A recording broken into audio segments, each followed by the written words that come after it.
আসসালামু আলাইকুম সম্মানিত শরীফ। কানাডা বিষয়ে অনেকগুলো সুসংবাদ আছে, সেই সঙ্গে বেশ কিছু পরিবর্তন আছে, নতুন আপডেট আছে, যা জানা আপনার জন্য খুব জরুরি। তো এই বিষয়ে কথা বলার জন্য যথারীতি আমরা স্টুডিওতে চলে আসছি এবং জনাব ফরিদউদ্দিন যিনি ট্রাভেল বিষয়ে বিশেষজ্ঞ আমার সাথে উপস্থিত আছেন। কেমন আছেন আপনি? জি, আলহামদুলিল্লাহ ভালো। আচ্ছা, কানাডার প্রথম যে সুসংবাদ সেটা কি? হ্যাঁ, ১ম যে সুসংবাদ এটা হচ্ছে এখনকার সময়ে কানাডার ভিসার রেশিওটা ইনশাআল্লাহ বাড়তির দিকে আছে। প্রায় আমরা এই মুহূর্তে যে ভিডিওটা রেকর্ড করতেছি অলমোস্ট নভেম্বরের ২০ তারিখ। তো এখন থেকে আশা করা যাচ্ছে আপনার হচ্ছে যে ডিসেম্বর এবং জানুয়ারি, ফেব্রুয়ারিতে রেশিওটা আরো বাড়বে। জি। অর্থাৎ এই মুহূর্তে আগের যে রেশিও তার চাইতে অনেক বেশি ভিসা ইস্যু হচ্ছে, এটা একটা দিক। ওকে, দ্বিতীয় পজিটিভ দিক কি? হ্যাঁ, দ্বিতীয় পজিটিভ দিক হচ্ছে আপনার লাস্ট কিছুদিন আগেও আমরা দেখছি অন এভারেজ একটা ভিসা ইস্যু হতে প্রসেসিং হয়ে আসতে প্রায় ৩ থেকে ৪ মাস সময় লাগতো। তো রিসেন্টলি আমরা অলমোস্ট অনলি ১০ দিনে ভিসা ডেলিভারি পাইছি। তো অর্থাৎ এটা খুবই ভালো একটা দিক। জি। অর্থাৎ ভিসার ডেলিভারি ডেট কমে আসতেছে এবং খুব দ্রুত কানাডার ভিসা পাওয়া যাচ্ছে, যেটা খুবই পজিটিভ একটা বিষয়। হুম, এখন কানাডা ভিসার হুম, আবেদন এবং কি কি ডকুমেন্টস, এই হুম। বিষয়টা যদি একটু বলেন। হ্যাঁ, অবশ্যই। তবে ছোট্ট করে আরেকটু বলে দিচ্ছি যে আমরা 10 ডেজ ডেলিভারি পাইছি। তবে এটা আমরা অনেক ক্ষেত্রেই দেখছি যে সবার ক্ষেত্রে জিনিসটা সমান নাও হতে পারে। হয়তোবা কারো ক্ষেত্রে আরো কাছেও আসতে কম সময়েও আসতে পারে, কারো ক্ষেত্রে হয়তো আরেকটু বেশি সময় আসতে পারে। জি। ভিসা হুম, সংক্রান্ত যে কোনো বিষয় হুম, ডেফিনিট কোনো আইন যেখানে থাকে না সেটা হুম। এম্বাসির উপর ডিপেন্ড করে। অবশ্যই, একটা প্রচলিত আমরা যেটা পাচ্ছি, যেটা হচ্ছে সেটা আপনাদেরকে জানাচ্ছি। অবশ্যই। জাস্ট আপনাকে ইনফর্ম করার জন্য, সচেতন করার জন্য। জি। তো এইজন্য ভিসা সংক্রান্ত সকল বিষয় এম্বাসির উপর ডিপেন্ড করে। এটা টাইম কমও লাগতে পারে, বেশিও লাগতে পারে। জি। ওকে। এখন আমার টোটাল হ্যাঁ, আমি ডকুমেন্ট। কানাডায় হুম, আবেদন করব। হ্যাঁ, এই ছোট করে সিস্টেমটা যদি বলে আসি। প্রথম কাজ কি? হ্যাঁ, ১ম কাজ হচ্ছে দেখেন আপনার যেহেতু আমরা কথা বলতেছি ভিজিট ভিসা নিয়ে। তো ভিজিট ভিসার জন্য আমরা সবসময় বলি যে আপনার ভিজিটর প্রোফাইল লাগবে। বা অলমোস্ট আপনি কিছু দেশ ভিজিট করছেন। ওকে। সেটা হয়তো আশেপাশের দেশ বা হচ্ছে মিডল ইস্ট বা সেনজেন। সেনজেন নাও হলেও আপনি এপ্লাই করতে পারবেন। অন এভারেজ আপনাকে ধরে নিতে হবে যে আপনার ৩-৪ টা মিনিমাম দেশ ভিজিট করা আছে। অর্থাৎ জি। আপনার ট্রাভেল হিস্টরি হুম, থাকা লাগবে, যেটা ১ টা ২ টা ৩ টা ৪ টা ৫ টা ১০ টা যাই হোক, যাই এটা হোক। কোনো বাঁধা ধরার নিয়ম না, নাই। নিয়ম নাই। যত হ্যাঁ। বেশি হবে তত ভালো। হ্যাঁ, কোনো ওকে। এম্বাসিতে বা কোনো ইয়াতে কিন্তু নির্দিষ্ট করে বলা নাই যে আপনার ৫ টা বা ১০ টা হলে আপনার ১০০% ভিসা হবে।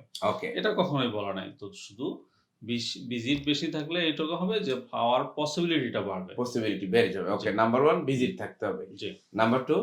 হ্যাঁ, নাম্বার ২ হচ্ছে আপনার ডকুমেন্টেশন লাগবে। ডকুমেন্টেশন বলতে হচ্ছে আপনি চাকরি করেন, ব্যবসা করেন বা কিছু যাই করেন, আপনার এজ এ প্রফেশনাল ডকুমেন্ট গুলো লাগবে। অর্থাৎ ঠিক আছে? আপনি একজন চাকরিজীবী, আপনার হুম, চাকরি সংক্রান্ত যে ডকুমেন্ট ধরেন হুম, অ্যাপয়েন্টমেন্ট লেটার, জব আইডি, হুম। সেলারি স্টেটমেন্ট, আপনার এনওসি। ভিজিটিং কার্ড এবং কোম্পানি থেকে এনওসি, হুম, এগুলা লাগবে। হ্যাঁ, আপনি ব্যবসায়ী, হুম, আপনার ট্রেড লাইসেন্স লাগবে, টিন লাগবে, ভিজিটিং কার্ড লাগবে, প্যাড লাগবে। হুম। এগুলা প্রয়োজন। অবশ্যই ওকে, প্রয়োজন। এটা প্রফেশনাল প্রুফ হ্যাঁ, বা অন্য প্রফেশন হলে ওই অনুযায়ী প্রুফ দিতে হবে। ওকে। অবশ্যই। প্রফেশনাল প্রুফের পরে ৩ নম্বরে কি লাগছে? হ্যাঁ, প্রফেশনাল প্রুফ এর সাথে, সাথে আপনার যেমন আমরা বললাম যে ব্যবসায়িক ডকুমেন্ট গুলো লাগবে। ব্যবসায়িক ডকুমেন্টে হচ্ছে ট্যাক্সের ম্যাটারটাও কিন্তু খুবই ইম্পোর্টেন্ট। আপনার হচ্ছে আপনার রেগুলার ট্যাক্স দেন, টিন সার্টিফিকেট আছে এবং হালনাগাদ ট্যাক্সের আপডেট ডকুমেন্ট আছে। এটা প্রফেশনাল ডকুমেন্টের মধ্যেই পড়ে। অর্থাৎ জি, আপনার ট্যাক্স সংক্রান্ত ডকুমেন্ট আপডেটেড থাকতে হবে অবশ্যই, এবং ইটস ভেরি ইম্পোর্টেন্ট। অবশ্যই। আচ্ছা। তারপরে চতুর্থত?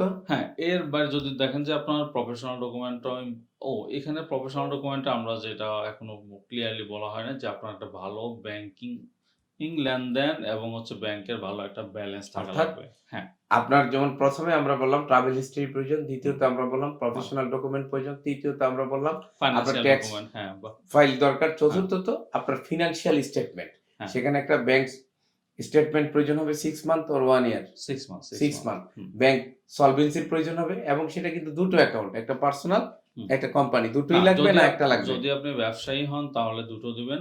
হুম। আপনার হচ্ছে এজ এ পার্সোনালটাও দিবেন। আর প্লাস হচ্ছে আপনার যে প্রতিষ্ঠানে নামে আপনার ট্রেড লাইসেন্স, টিন এগুলা দিবেন, ওই প্রতিষ্ঠানের নামে কারেন্ট অ্যাকাউন্ট থাকতে হবে। তো ২ টাতেই মোটামুটি আপনার যেমন ব্যবসায়ী অ্যাকাউন্টে যেমন লেনদেন থাকতে হবে, ইয়েতে পার্সোনালও মোটামুটি একটা লেনদেন থাকতে হবে। তো আর ব্যালেন্সটা একটা ভালো একটা ব্যালেন্স কন্টিনিউ করতে হবে।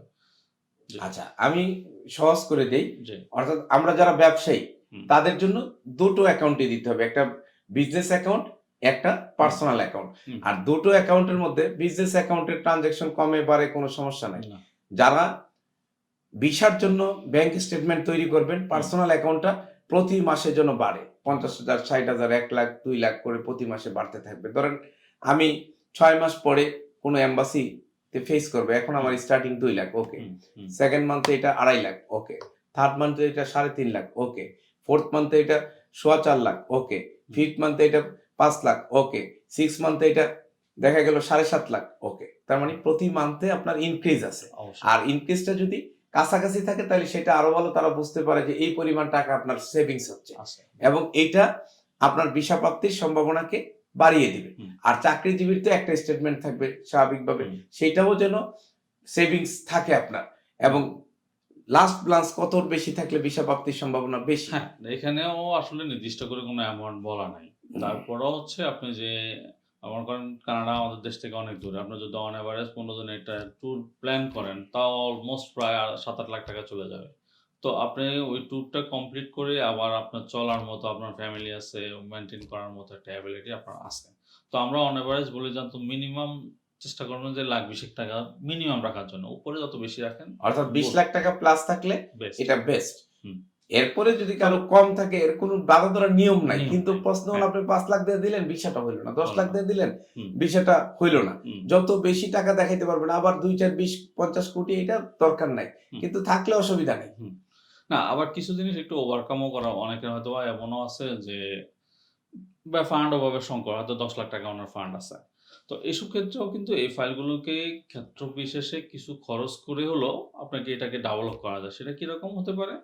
যেমন আপনার ইয়াতে কিন্তু ওই এয়ার টিকেট লাগে, এয়ার টিকেট কিন্তু বুকিং লাগে, এবং হোটেল রিজার্ভেশন লাগে। তো আপনি এটা করতে পারেন যে আমি কনফার্ম টিকেট দেখাই দিলাম। কনফার্ম টিকেটে যদিও আপনার এখানে মানে রিফান্ডেবল টিকেট কাটলে আপনার কিছু লস হবে, কিন্তু লস হলেও তো এইসব ক্ষেত্রে যাদের ফাইলটা দুর্বল তারা এখানে লস করেও যদি চেষ্টা করে, এখানে আপনার ফাইলের কোয়ালিটিটা বাড়বে। যে আমি আমার মনে করেন আমার আছে 10 লাখ, কিন্তু আমি এখানে আমার কনফার্ম টিকিট দেখাইছি, এখানেও তো আমার প্রায় 3 লাখ টাকা খরচ হয়ে গেছে। তো আমার আগ্রহটা আরো জেনুইন হিসেবে করবে। তো এটা করা যেতে পারে ক্ষেত্র বিশেষে। কনফার্ম এয়ার টিকিট, কনফার্ম হচ্ছে আপনার হোটেল বুকিং। হোটেল বুকিংটা অনেক সময় এরকম হতে পারে যে হচ্ছে আপনি বুকিং দিলেন, যেটা একটা নির্দিষ্ট সময় পরে তারা হচ্ছে টাকাটা কাটবে। তো সাথে সাথে পে হয় না, সামান্য কিছু কাটলেও কাটতে পারে। তো এটা আপনার নির্দিষ্ট সময় পর ভিসা পাওয়ার পর আপনি ইচ্ছা করলে এটা ক্যান্সেলও করে দিতে পারেন, এটা হয়। তো এতে করে আপনার যদি প্রোফাইলটা মানে ব্যালেন্সটা যদি দুর্বল হয়, প্রোফাইলটাকে আপনার স্ট্রং করবে। তাহলে একটা টেকনিক আপনারা পেয়ে গেলেন, যাদের ব্যালেন্স 5 লাখ, 10 লাখ বা কম আছে, এক কথায় তারা আদার্স ডকুমেন্টস গুলা যদি একটু স্ট্রং করে তৈরি করে দেন, যেমন টিকেটটা বুকিং না দিয়ে কনফার্ম দিলেন, হোটেলটা বুকিং না দিয়ে কনফার্ম দিলেন, এরকম আপনার প্রপার্টি স্টেটমেন্টটা দিলেন, বা ভ্যালুয়েশন শিট তৈরি করে দিলেন, যেটা এডিশনাল ডকুমেন্টস হিসেবে কাউন্ট হবে, এবং এইটার বেনিফিটও হয়তো বা আপনি ভিসার ক্ষেত্রে পেতে পারেন। কোনো কিছু কিন্তু ফিক্স না, ফিক্স না। হ্যাঁ, আবার চাকরিজীবীর ক্ষেত্রে ক্ষেত্র বিশেষে অনেক কোম্পানি, যারা রেপুটেড কোম্পানি, প্রত্যেক মাসে একটা পে স্লিপ দেয়। ক্ষেত্র বিশেষে ব্যাংকিং, আপনার ব্যাংকের স্টেটমেন্টও দিবেনই, প্লাস হচ্ছে আপনার পে স্লিপ গুলোও দিলেন। 6 মাসে 6টা পে স্লিপ দেন, এগুলা বা এটাকে অনেকে আধুনিক করে পেডে লিখে স্যালারি স্টেটমেন্ট তৈরি করে দেয়। ওকে, না, অনেক কোম্পানি আছে আপনার সফটওয়্যারাইজ হয় একটা সিস্টেম, একটা পে স্লিপ আকারে এরা দিতে পারে। এগুলা গুড, এটা দেওয়াটা বেস্ট। আবার হাতে আপনার ওয়ার্ডে তৈরি করে দেন, এটাকে এটা পারফেক্ট হয় না, এটা যে কেউ বানিয়ে দিতে পারে, এটা অ্যাকুরেট না। আচ্ছা, ঠিক আছে, আমরা তাহলে পঞ্চমত এই ব্যাপারগুলো গেল। এরপরে তার আর কি এডিশনাল? আর এক্ষেত্রে এরপরে হচ্ছে আপনার সঠিকভাবে অ্যাপ্লিকেশনের ফর্ম ফিল আপ করা, এবং হচ্ছে আপনার একটা ফরওয়ার্ডিং, যে আপনি কেন যাচ্ছেন, কি করেন, এটাতে আপনার টোটাল হিস্ট্রিটা আর আপনাকে প্রেজেন্ট করতে হবে। আসলে আপনার যখন অ্যাপ্লিকেশনটা যাবে, প্রথমতই আপনাকে ফরওয়ার্ডিংটাই ফলো করবে। ফরওয়ার্ডিং আপনি যা মেনশন করছেন, যেটাকে যেভাবে মেনশন করছেন, আপনার লাইফ হিস্ট্রি, আপনি এত সাল থেকে চাকরি করেন, এত এইভাবে ডেভেলপ করছেন, আপনি ভবিষ্যতে এটা করবেন, ঠিক আছে? আর আপনার এই ফান্ড আছে, আপনি এই ঘুরে আসবেন, আসার পরেও আপনার এটা কোনো সমস্যা নাই, বা এগুলোকে সুন্দর করে যত শর্টলি সাজাই গুছাই লেখা যায়। এটাকে আবার যে আপনার 4-5 পেজের একবারে বড় দিয়ে দিবেন, এটাও একদম পারফেক্ট না। হয়তো ১ পেজ বেস্ট, যদি আর কেউ বাড়াইতে চান সর্বোচ্চ ২ পেজ যেতে পারেন। এর বেশি যাওয়াটা ঠিক হবে না। জি। অর্থাৎ একটা ফরওয়ার্ডিং লেটার লাগবে। হুম, যে ফরওয়ার্ডিং লেটারটা সাজানোটাই হুম। অ্যাপ্লিকেশনের মূল। ডকুমেন্টস তো সবাই জানে সবাই জানে, রাইট। এবং হ্যাঁ, এগুলা তো সবাই দেয়। জি, কিন্তু ভিসা কিন্তু সবার হয় না। না। তো ফরওয়ার্ডিংটা পড়ে তারা। তো হুম, সুতরাং ফরওয়ার্ডিং বা অনেকে এটাকে কাভার লেটারও হয়ে কভার লেটার বলে বলে, থাকে জি, ভিসার জন্য। জি। তো এই ফরওয়ার্ডিং বা কাভার লেটারটা যে সাজাবেন, হুম, এইটা যারা এক্সপার্ট তাদের দিয়ে যদি সাজান, হুম, অথবা আপনি অনেক চিন্তা ভাবনা করে যেগুলাকে মানুষ ভ্যালুয়েশন করে সেই জিনিসগুলাকে আপনি তুলে আনা। হুম, একটা মানুষ দেখবেন খুব সিম্পল। আমরা যখন দেখি, যখন সে বিউটিশিয়ানের কাছে যায়, যখন তাকে সাজানো হয়, খুব গর্জিয়াস মনে হচ্ছে ওই লোকটাকে। অবশ্যই। তো সেইম জিনিসটা আপনার ডকুমেন্ট সিম্পল, আপনার লাইফ সিম্পল, আপনার কোনো কিছু আসলে ওই মানেন না, নট না। প্রবলেম। হুম, আপনি সেইখানে একটু পরামর্শ নিলে হুম, বা নিজেও যদি অনেক চিন্তা ফিকির করেন, হুম, এটা এমন একটা মানে আপনি নিয়ে যেতে পারবেন যে কাভার লেটারটা পড়লে হুম, এই অ্যাম্বাসেডরের মনে হইব যে এর ভিসাটা আমি দিয়ে দিই, হুম, বা এর ভিসা দেওয়ার মতো ভ্যালিড গ্রাউন্ড হুম। আছে। না, বা আপনার যাই আছে এটাকে প্রেজেন্টেবল ভাবে আপনাকে উপস্থাপন করলে মোটামুটি একটা পজিটিভ, যে আপনার যাই আছে ওটা, যে এটা টোটালি এটাকে সুন্দর করে যেভাবে উপস্থাপন করা যায় এভাবে করতে হবে। হ্যাঁ, জি। তাহলে এইগুলা করার পরে হুম। আবেদনটা কি অনলাইনে হবে না অফলাইনে হবে? না, আবেদনটা টোটালি অনলাইন। ইভেন অনলাইনে আবেদন করার পরে আপনাকে পেমেন্ট দিতে হবে। এটা আচ্ছা, অ্যাপ্লিকেশন এবং ফিঙ্গারপ্রিন্ট বাবদ আপনার টোটাল $১৮৫ যা বাংলা টাকায় আনুমানিক বাংলা টাকায় আনুমানিক প্রায় ৳১৭,০০০ আচ্ছা মতো। জি। ১৭-১৮,০০০ টাকা খরচ এটা যাচ্ছে। দিয়ে আপনি আচ্ছা, আবেদন করতে পারবেন। কিন্তু আমার প্রশ্ন হলো, আবেদন করার জন্য কানাডা এম্বাসির সাইটে যাইতে হবে, হুম, তাকে অ্যাকাউন্ট খুলতে হবে, হুম, তাকে অনলাইনে আবেদন করতে হবে। হ্যাঁ, আবেদন করার পরে হুম, তার ফিটা সে অনলাইনে জমা দিবে, হ্যাঁ। না না, না, অনলাইনে জমা দিতে হবে। অনলাইনে জমা দেওয়ার পরে হুম। সে ডেট পাবে? না, অনলাইনে জমা দেওয়ার পরে তখন পা পেমেন্টটা যখন কমপ্লিট করবে তখন অটোমেটিক্যালি, এখন আগে এটা বিএফএস এ সে ফিঙ্গারের জন্য ডেটটা ধরতে হতো।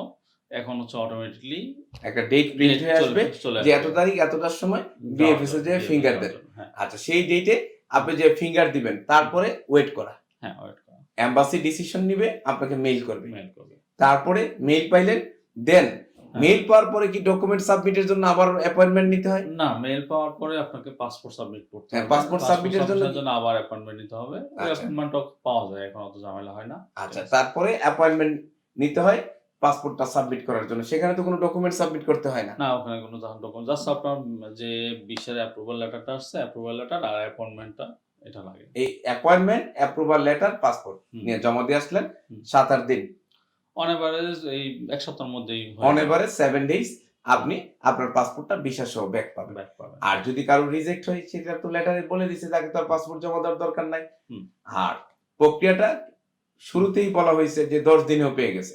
এটা হুম। ৩ মাসও লাগতে পারে বা আরেকটু বেশি সময় লাগার ইতিহাসও আছে, কিন্তু নরমালি মাসখানেক খুব ধরুন, স্ট্যান্ডার্ড প্র্যাকটিস। হ্যাঁ, হ্যাঁ। যে এর মধ্যে প্রায় অ্যাপ্লিকেশন এই সলিউশন চলে আসে।